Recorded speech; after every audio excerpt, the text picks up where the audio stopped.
우리 다 같이 한 마음으로 스가랴서 9장 9절 말씀 같이 합독해 보도록 하겠습니다. 시온에 따라 크게 기뻐할지어다. 예루살렘에 따라 즐거이 부를지어다. 보라, 내 왕이 내게 임하시나니 그는 공의로우시며 구원을 베푸시며 겸손하셔서 나귀를 타시나니 나귀의 작은 것 곧 나귀 새끼니라. 아멘. 사랑하는 여러분, 오늘 본문의 말씀 스가랴 선지자가 이젠 이스라엘 백성들에게 이렇게 선포합니다. 이제는 여러분들 삶 가운데 이스라엘 백성들이시여 당신들 삶 가운데 이제는 예수 그리스도 메시아를 대망하십시오 라는 메시지를 선포하고 있습니다. 이제 이스라엘 백성들은 제2 성전의 재건이 완성됐습니다. 무너졌던 성전 재건이 다시 완성돼서 완벽한 성전의 모습으로 갖춰지게 되었으며 그 모든 삶은 다시 정상적인 생활화가 되는데, 그리고 성전 건축이 완성이 되고 난 후 40년이 지났습니다.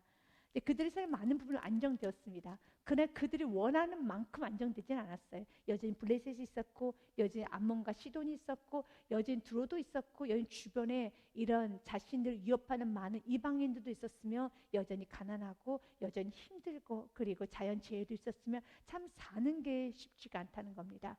그러면서 그들 안에는 이런 의문점이 생깁니다.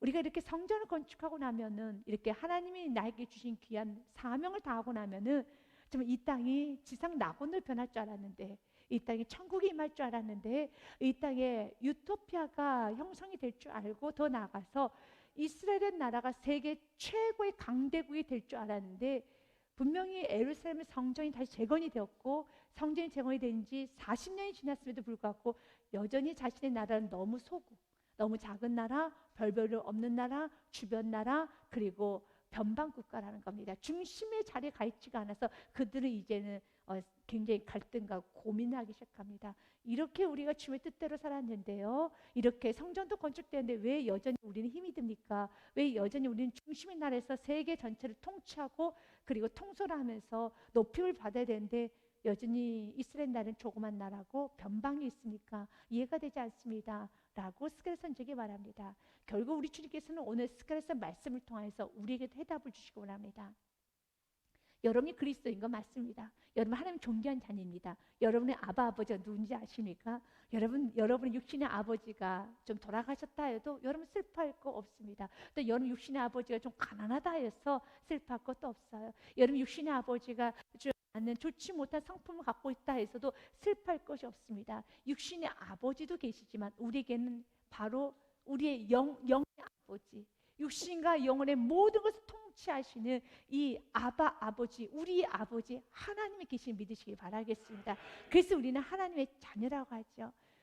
여러분, 우리 아버지 하나님이 어떤 분이시 아십니까? 천지 만물을 다 창조하셨고요, 하늘의 해와 달과 별들을 창조하셨으며 우리를 만드시고 온 세계를 주관하시는 분이, 그분이 누구냐면 내 아버지라는 겁니다. 그래서 우리 아버지는 천지 주관자세요. 어떤 조그만 회사의 회장이 아니라 온 세계, 온 우주의 회장이시고 온 우주의 사장이시고 온 우주의 리더자이신 분이 바로 우리 아버지십니다. 그럼 이렇게 우리는 당당한 자녀인데 여전히 난 너무 가난해요. 난 여전히 너무 좁은 데 살아요. 난 여전히 참 궁핍해요. 참 그것이 우리에게 너무 질문이라는 겁니다. 그렇습니다. 우리는 하나님의 자녀인 건 사실입니다. 하나님의 자녀인 건 사실이에요. 이 땅에서 우리는 하나님의 자녀입니다. 그리고 우리 아버지 하나님이십니다. 그럼에도 불구하고 하나님의 자녀인 우리들을 하나님께서 이 땅에 마치 하나님의 자녀가 아닌 사람들과 동일한 취급을 받는 것처럼 동일하게 해와 달과 여러 별들, 또 동일한 비, 동일한 어려움, 동일한 모든 것을 주십니다. 그러나 기억하십시오. 세상 사람들 우리가 다른 게 있습니다. 이 짧은 인생 살아가는 데서 세상의 사람들은 이 땅에서의 삶으로 끝나는 게 아니라 그들이 가는 곳은 예수 그리스도를 믿지 않는다면 그들은 여기서 끝나는 게 아니라 그들은 실제적으로 지옥으로 가게 되는 거예요. 이것은 부정할 수 없는 현실입니다. 그러나 예수 그리스도를 영접하게 되면은 천국 문이 열리는 겁니다. 우리가 사는 세상은, 어떤 사람은 30년 살다 세상을 떠난 사람이 있어요. 어떤 사람은 여러분 10살만, 10년만 살다 세상을 떠난 사람이 있어요. 어떤 아기는 100세까지 살기도 하는데 어떤 정말 천사 같은 너무 어여쁜 나의 아들은, 나의 딸은 5년만 살다 떠나는 경우도 있어요. 이걸 어떻게 해석하겠냐는 거예요.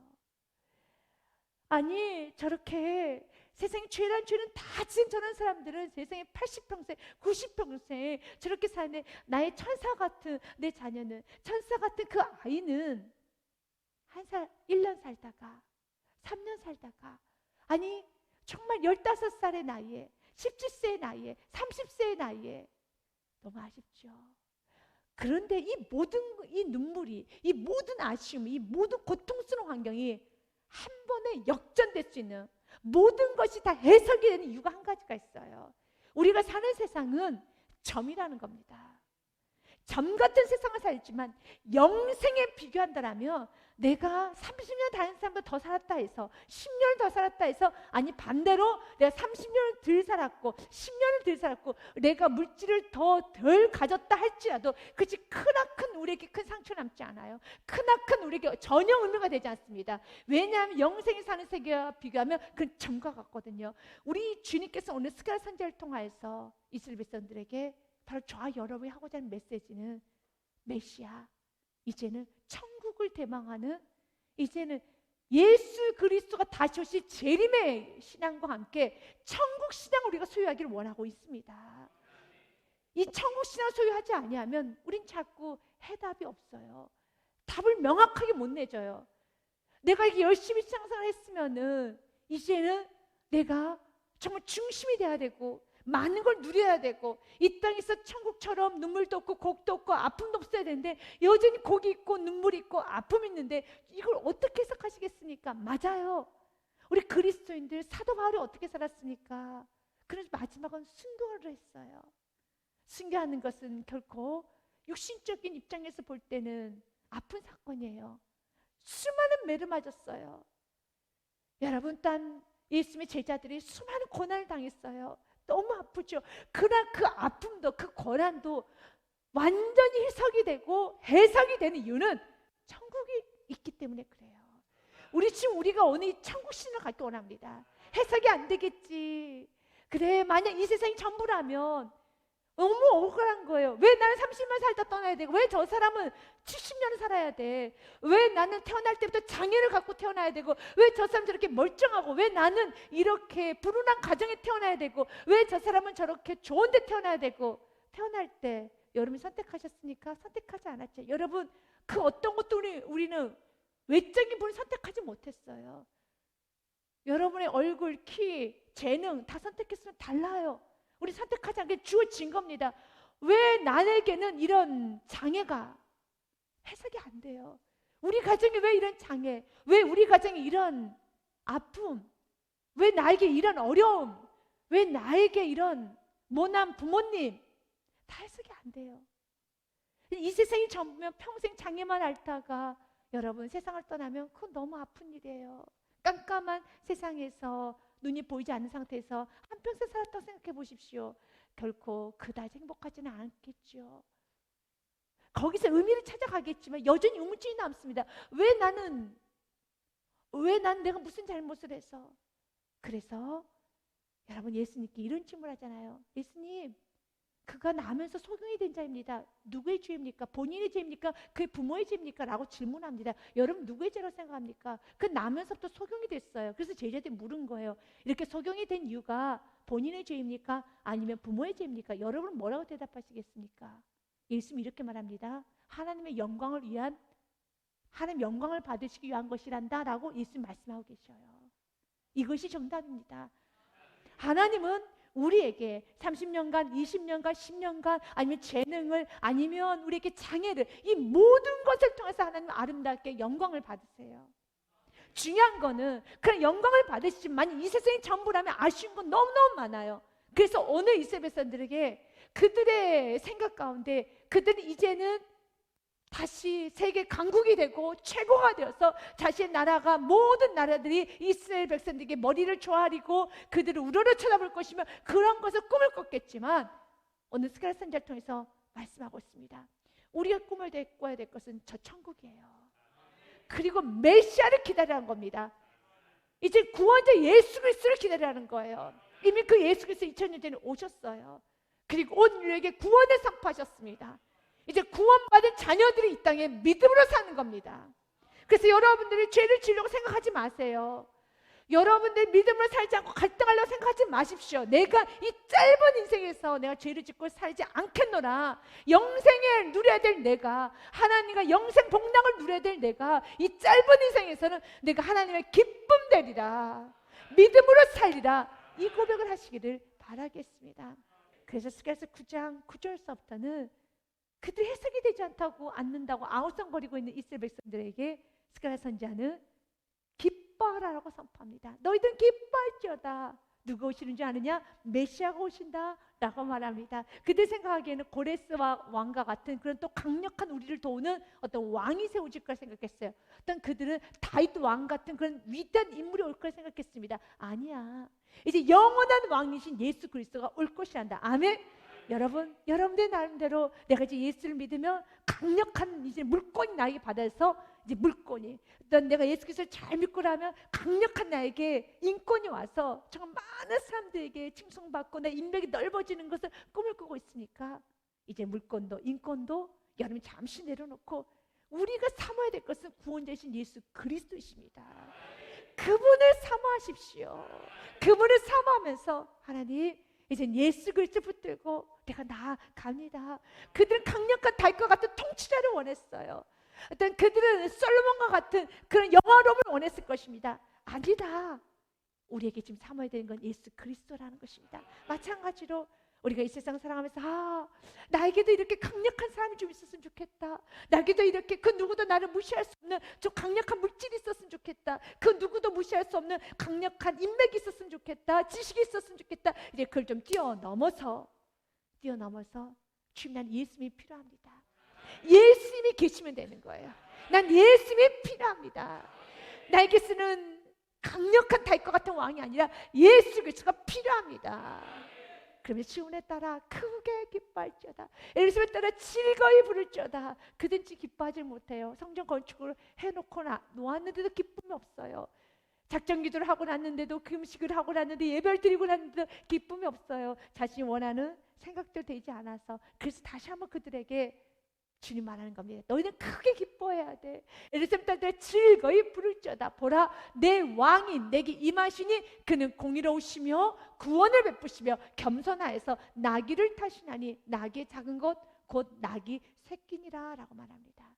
나귀 새끼를 타고 오시는 분, 왕이신 그분이 오시는데 그 왕이신 그분은 겸손하시고 그 겸손하신 왕이신 그분께서 구원을 베풀어 주실 것이란다.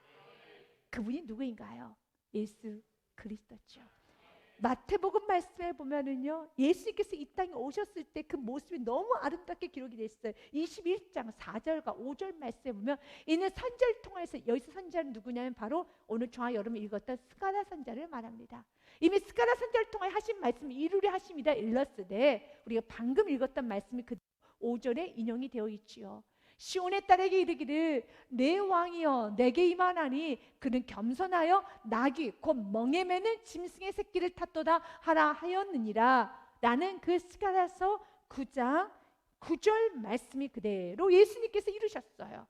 그리고 나서 예수님께서는 나귀 새끼를 끌고 와서 자기들의 겉옷을 구해 앉으시며 예수님께서 그 위에 타시니 무리의 대다수는 그들의 겉옷을 길에 펴고 다른 이들 나뭇가지를 베어 길에 펴고, 9절 말씀 같이 읽겠습니다. 앞에서 가고 뒤에서 따르는 무리가 소리 높이 이르되 호산나 다윗의 자손이여 찬송하리로다.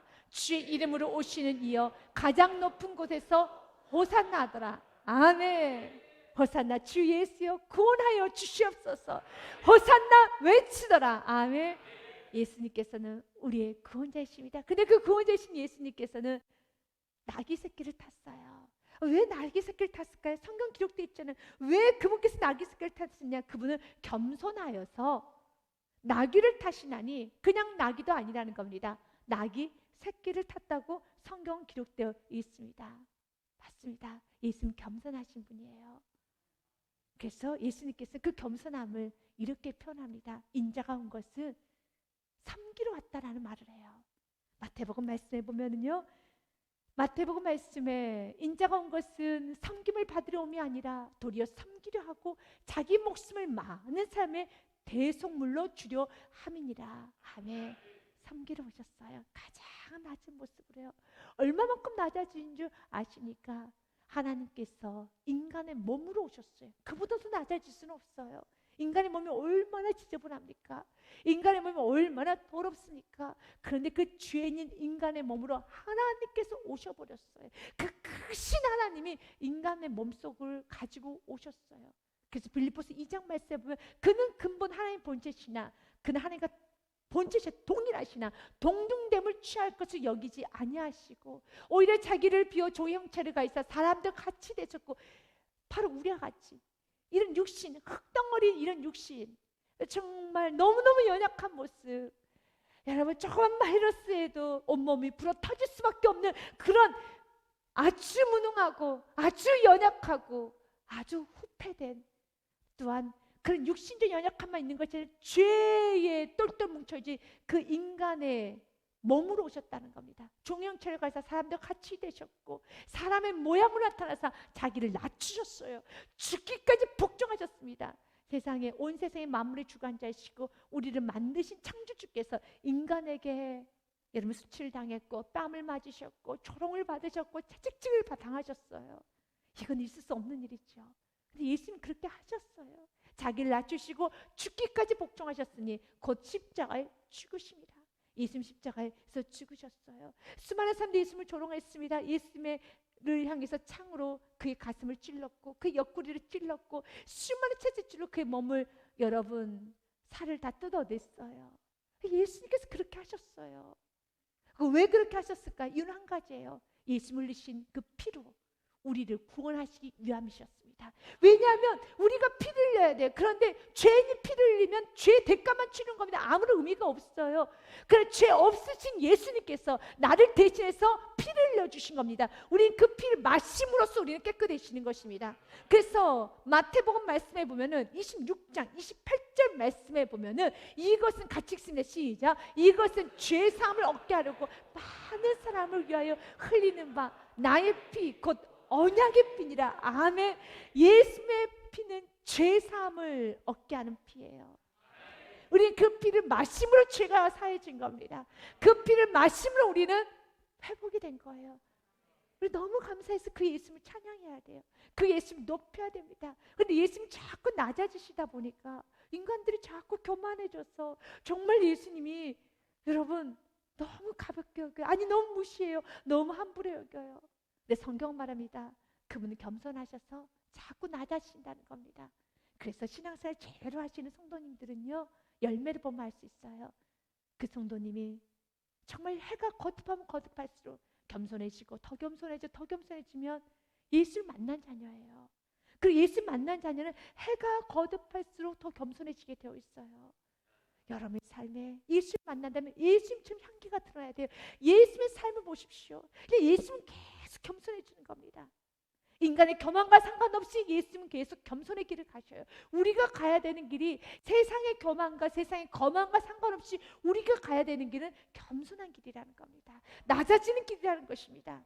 이사야서 말씀에도 이렇게 되어 있어요. 이사야서 말씀에 53장 2절서부터 보면은 예수님이 얼마나 겸손하시고 얼마나 외적으로 연약한 모습을 오셨는지 기록됐어요. 그는 주 앞에서 자라나기를 연한 순 같고 마른 땅에서 나온 뿌리 같아서 고운 모양도 없으시고 풍채도 없으시고 우리가 보기 흠모할 만한 것이 아름다운 것이 없도다. 그래서 인간들이 교만해서 인간들이 너무 함부로 여겼어요. 그는 멸치를 받아 사람들에게 버림을 받았으며 강고를 많이 겪었으며 질고를 아는 자라 마치 사람들이 그에게 얼굴을 가린 것 같이 멸시를 당하였고 우리도 그를 귀히 여기지 아니하였도다. 그랬을 과거는 이제는 우린 귀히 여겨야 돼요. 이제는 그분을 찬양해야 되는 겁니다. 4장 5절 말씀에요. 그는 실로 우리의 질고를 지고 우리의 슬픔을 당하였거늘 우리는 생각하기를 그는 징벌을 받아 하나님께 맞으면 고난을 당한다. 우리는 그렇게 생각했어요. 근데 그게 아니에요. 예수님께서 고난당한 이유는 한 가지입니다. 나 때문인 겁니다. 그분이 죄가 있어서 하나님께 맞으신 것이 아니라 인간은 그렇게 또 교만하게 자기 마음대로 해석했어요. 아니라는 겁니다. 그래서 5절 말씀에 그분이 왜 찔리셨는가, 그분이 왜 맞으셨는가, 그분이 왜 피 흘리셨는가를 정확히 나옵니다. 같이 읽겠습니다. 그가 찔림은 우리의 허물 때문이요, 그가 상함은 우리의 죄악 때문이라. 그가 징계를 받음으로 우리는 평안을 누리고 그분이 채찍에 맞음으로 우리는 나음을 받았도다. 아멘. 그분이 잘못을 해서 받은 것이 아니라 나의 허물 때문에, 나의 죄 때문에, 나를 낫게 하기 위해서, 나를 회복시키기 위해서 그분은 맞으셨고 죽으셨고 그분은 피를 흘리셨습니다. 그러면서 6절 말씀에 같이 읽습니다. 우리는 다 하나님 같아서 그릇 행하여 각기 제 길로 갔고 여호와께서는 우리 모두의 죄악을 그에게 담당시키셨도다. 아멘. 우리 예수님께서는 우리 모든 죄악을 담당시키셨습니다. 우리 모든 죄악을 다 사해 주었습니다. 가장 겸손한 모습으로 오셔서 예수님 우리의 죄를 다 사해 주시고 우리를 높여 주셨어요. 그러면 이렇게 예수님이 낮아지심으로 우리가 높아진 겁니다. 예수님이 죽으심으로 우리가 부활받은 것이고요, 예수님께 생명을 내어 주심으로 생명을 얻은 겁니다. 아멘. 고린도후서 말씀 그대로예요. 8장과 9절 말씀에 보면 고린도후서 말씀, 우리 주 예수 그리스도, 고린도후서 8장 9절 말씀 보면요, 우리 주 예수 그리스도가 은혜를 너희가 알거니와 부유하신 이로써 너희를 위하여 가난하게 되시면 그의 가난함으로 말미암아 부유하게 하려 하십니다. 믿으십니까? 아멘. 그분이 낮아지심으로 우리가 높아졌어요. 그러면 정말 예수 그리스도를 만난 사람은 계속 높아지면 되겠습니까? 안 되죠. 그분이 낮아지면 내가 높아졌다라면, 예수 그리스도를 만난 사람은 내가 더 높아지려고 하는 것이 아니라 이제는 우리는 어떻게 해야 됩니까? 낮아져야 되는 거예요. 이스라엘 백성들이 정말 성전을 세웠다라면, 너희들이 하나님의 백성이라면, 너희들 구원받은 선택된 백성이라면 이제 너희들 높임을 받았지. 그래, 맞아.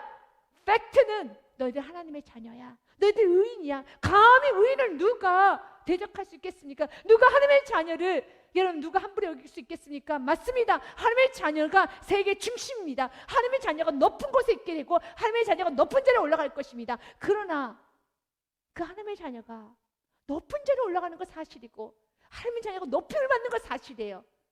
그러니까 하나님의 자녀가 어떻게 됐습니까? 그분이 낮아지심으로 내가 높아졌다면, 예수 그리스도를 만난 자녀라면, 하나님의 자녀라면은 그 하나님의 자녀는 어떤 길을 가는 것이 옳을까요? 더 높아지는 길을 가는 것이 아니라, 더 높임을 받으려고 하는 것이 아니라, 나도 예수님처럼 살리라, 나도 예수님처럼 섬기리라. 하나님의 꿈, 바로 이 꿈을 꿨어요. 이 성전을 통해서 이스라엘에서 이제 성전을 지었으니까 이제 우리 세계 최고의 강대국이 될 거야. 내가 주의를 30년간 지켰으니까, 내가 금식을 했으니까, 작전기도를 했으니까, 내가 이렇게 봉사를 했으니까, 내가 이렇게 많은 걸 했으니까 나는 이렇게 높은 자리에 올라갈 것이가 아니라, 하나님은 이런 꿈을 갖고 있었어요. 아, 이제 성전을 지었으니까 우리 사랑하는 백성들이 이런 생각을 하겠구나. 야, 이걸 하나님의 은혜였습니다. 나 또한 너 섬기리라. 성전을 건축한 이유는 한 가지예요. 성전을 다시 재건한 이유는 한 가지입니다. 사랑하는 여러분, 저와 여러분 예배하는 이유는 한 가지예요. 은혜를 받았다면, 봉사를 했다면, 성전 건축을 했다라면, 여러분들이 많은 일을 했다라면 이유는 한 가지예요. 섬김의 자리로 가야 되는 겁니다. 예수님께서는 그 높은 자리에 내려오셔서 우리 섬기셨던 것처럼 우리도 가장 높은 곳에 올라갔기 때문에, 이제는 우리 하나님의 자녀이기 때문에 이제 우리도 이제 내려올 때가 됐습니다. 예수 믿지 않는 사람들에게 자꾸 겸손해지라고 말하지 마십시오. 왜? 그들 높은 자리에 올라가 본 적이 없기 때문에, 예수를 만나본 적이 없고 그들 영화를 모르기 때문에 내려갈 곳이 없어요. 가장 그들의 삶은 지금 바닥 삶입니다. 바닥 같은 삶을 살고 있는데 자꾸 어디 자꾸 내려가라고, 자꾸 내리라고, 내려가라고 합니까? 높이 올라간 우리가 내려와야 되는 거예요. 예수께서 덕분에 올라갔잖아요. 우리가 내려와야 되는 것이지, 예수 그리스도를 만나지 않은 사람들에게 당신 내려오십시오, 당신 겸손해지십시오, 당신 무릎 꿇으십시오 하는 게 아니라, 무릎은 내가 꿇어야 되는 것이죠. 그래서 우리 주님께서는 이스라엘 백성들에게 무엇을? 교회를 주신 거예요. 이 교회를 통해서, 성전을 통해서 날마다 말씀의 은혜 받고 오늘도 한 걸음 더 다 무릎이 되기 원합니다. 오늘 한 걸음 더 겸손해지기 원합니다. 다시 내가 높은 지에 올라가려고 할 때, 내가 중심이 되려고 할 때 성전을 통하여서, 교회를 통하여서 은혜 받고 낮은 자리로 가라는 것입니다. 오늘 본문의 말씀 주님은 우리에게 약속해요. 난 너희들 최고로 세울 것이란다. 그래, 그 최고는 우리가 상상했던 정치적인 또한 군사적인 최고가 되는 게 아니에요. 우리를 통해서 강력한 힘을 가지고 온 세계를 화평의 세계로 만들기를 원하며, 온 세계는 모두 우상이 진멸되기 원하며, 정말 예수 그리스도의 복음의 깃발이 곳곳에 여러분 흔들리기 원합니다. 하나님의 살아계심을 드러내기 원합니다. 하나님의 일하심을 드러내기 원하며, 하나님의 방법대로 어떻게 역사되었는가 여러분의 삶의 간증간증으로, 사업장의 일터에, 여러분 가정에 마구마구 드러나기 원합니다. 믿음으로 사십시오. 기도해서 주님의 이 약속의 말씀 믿으십시오. 10절 말씀에요. 내가 에브라임의 병과 예루살렘 말을 끊겠고, 에브라임은 북이스라엘의 대표 지파, 예루살렘은 남유다의 대표 지파. 다시 말해서 이스라엘의 말을 끊겠고 전쟁하는 활도 끊으리니 그가 이방 사람에게 화평을 전할 것이요, 그의 통치는 바다에서 바다까지 이르고 유브라데 강에서 땅끝까지 이르리라. 아멘. 이제 더 이상 우리들에게 칼과 말을 이제는 가질 필요도 없이 화평을 전하게끔 하나님 주어주시겠다는 겁니다. 최고의 복이죠. 미가서 말씀 4장 3절 4절 말씀에도 이렇게 기록되어 있어요. 그가 많은 민족들 사이에 이를 심판하시며 먼고 강한 이방 사람들이 판결하시니 무리가 그 칼을 쳐서 보습을 만들고 창을 쳐서 낫을 만들 것이며, 이제 칼이 더 이상 필요가 없는 거예요. 보습은 삽을 말합니다. 이제 서로 같이 삽을 만들고, 이제 낫은 곡식 빼는 거예요. 전쟁하는 것이 아니라 이제 곡식 빼고 여러분 삽을 가지고 땅도 파고 평온한 생활을 할 수 있도록, 이 나라와 저 나라가 다시는 칼을 들고 서로 치지 아니하며 다시는 전쟁을 연습하지 아니하고 각 사람이 자기 포도나무 아래와 자기 무화과 나무 아래 앉을 것이라. 그들을 두렵게 할 자가 없으니 이는 만군의 여호와 입이 이같이 말씀하셨습니다. 아멘. 그 일을 우리가 하기 원합니다. 우리가 하기 원합니다. 우리가 높은 자리에 가서 다른 정치적인 군사적인 꿈을 꾸지 마시고, 이제 하나님 나를 통하여서 나의 부족한 가정, 사업장, 나의 인생을 통하여서 살아계신 예수 그리스도가 드러나기 원하며, 예배가 드러나기 원하며, 믿음의 삶이 드러나기 원하며, 주 안에서 하나 되기 원합니다. 우리 힘으로는 못해요. 우리 힘으로는 절대로 드론과 시돈을 꺾을 수가 없어요. 블레셋을 회심시킬 수가 없어요. 주님이 하실 수 있습니다. 주님만이 하시는 것입니다. 그리고 우리는 꿈을 꿔야 되는 겁니다. 2절 말씀, 미가서 4장 2절 말씀의 꿈이죠. 곧 많은 이방 사람들이 가며 이르기를 오라, 우리가 여호와의 손에 올라가서 야곱의 하나님의 전에 이르자. 그가 그의 돌을 가지고 우리에게 가르칠 것이니라. 우리가 그의 길로 행하리라 하니니 이는 율법이 시온에서부터 나올 것이요 여호와의 말씀이 예루살렘에서부터 나올 것입니다. 아멘. 시온의 상징이 무엇입니까? 교회예요. 여호와의 말씀이 예루살렘부터 나올 것이라. 하나님의 사람들로부터 나온다는 겁니다. 교회에서 말씀이 흐르고 여러분 하나님의 사람들로부터 말씀이 흘러서 모든 열방이 축복을 받는 거예요. 여러분의 입술을 통해서 모든 사람이 축복을 받아요. 그러기 위해서는 여러분 입술에 뭐가 나와야 돼요? 말씀이 나와야 돼요. 시온으로부터 이 축복이 온 열방까지 가면 이 시온에서, 교회에서 무엇이 선포되어야 되겠습니까? 말씀이 선포되어야 되는 거예요. 오늘 이걸 꿈꾸며 기도해 보십시오. 하나님, 나를 통해서 말씀이 선포되기 원하며, 우리 세계명교회가 말씀이 선포되기 원하여서, 하나님 나의 자녀들 통해서 말씀이 성취되기 원하여서 수많은 사람들이 4장 2절 상반절처럼요, 많은 이방 사람들이 가며 기를 오라, 우리가 여호와의 손에 올라가서 야곱의 하나님의 전에 이르자. 우리 같이 나도 너가 믿는 교회 가보자. 이방 사람들이 가자고 말하잖아요. 그가 그의 돌을 가지고 우리에게 가르치실 것이니라. 아멘. 몰려들어야 되겠죠. 그러기 위해서는 오늘도 이 강단에 말씀이 선포되고, 오늘도 여러분 이 말씀 들었습니까? 잘 드셨습니까? 그럼 여러분 입술에 가정에 말씀을 선포하고, 내일 직장이나 사업하실 때 말씀을 선포하고, 그래서 이방 사람들이 다 몰려와야 되는 겁니다. 주님 오늘 그걸 꿈꿉니다. 이제는 내가 너의 말과 활은 다 끊어버릴 것이다.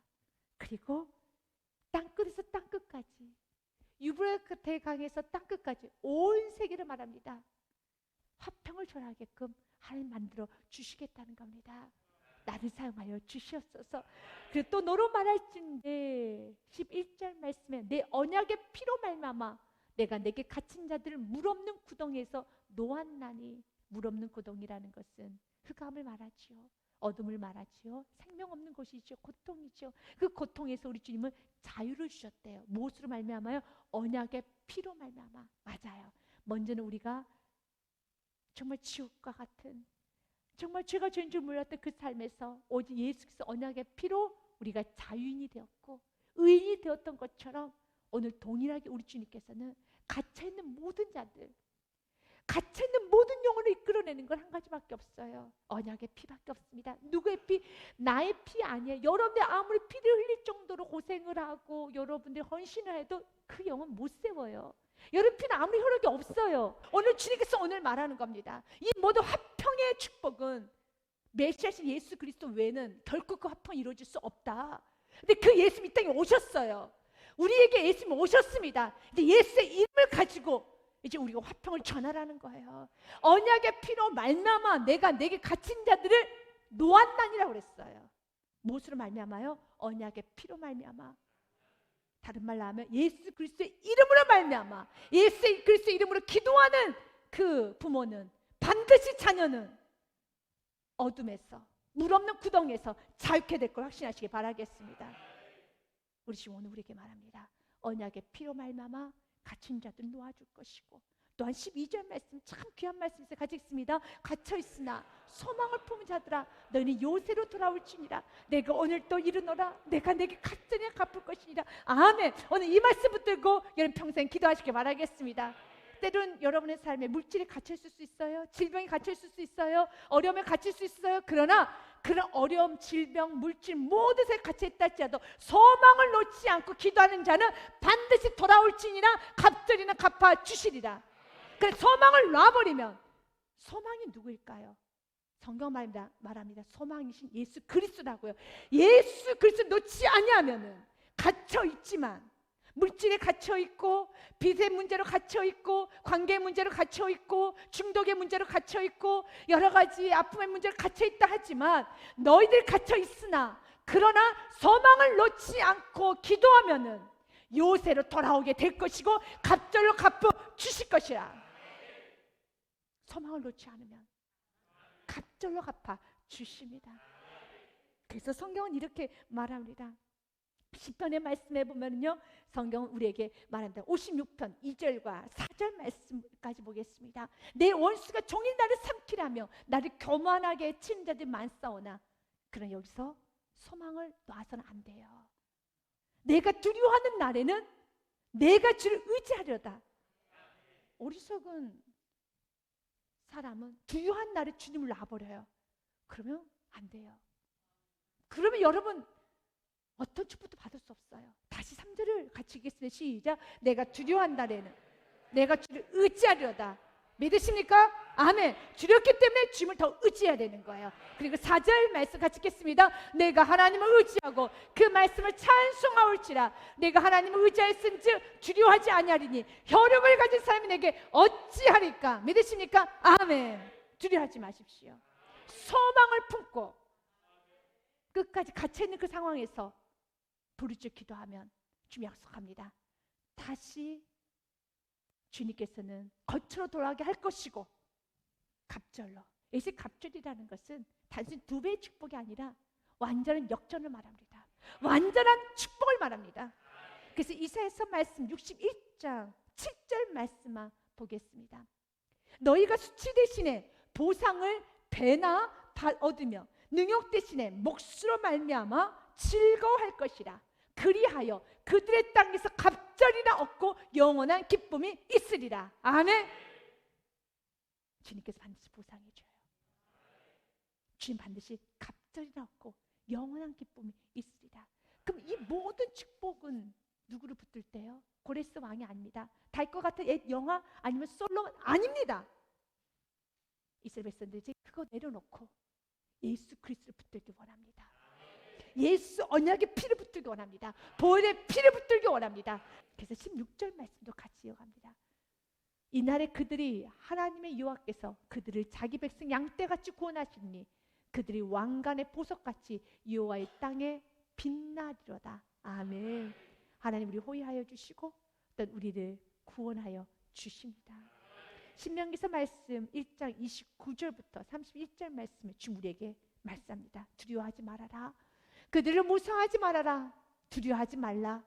너희보다 먼저 가신 너희 하나님 여호와께서 애굽에서 너희를 위하여 너희 목전에서 모든 일을 행하신 것 같이 이제도 너희를 위하여 싸우실 것이며 31절 말씀에 같이 읽겠습니다. 광야에서 너희가 당하였거냐 사람이 자기 아들을 안는 것 같이 너희의 하나님 여호와께서 너희가 걸어온 길에서 너희를 안으사 이것까지 이르게 하셨느니라. 하나 아멘. 주께서 여러분을 안으셨어.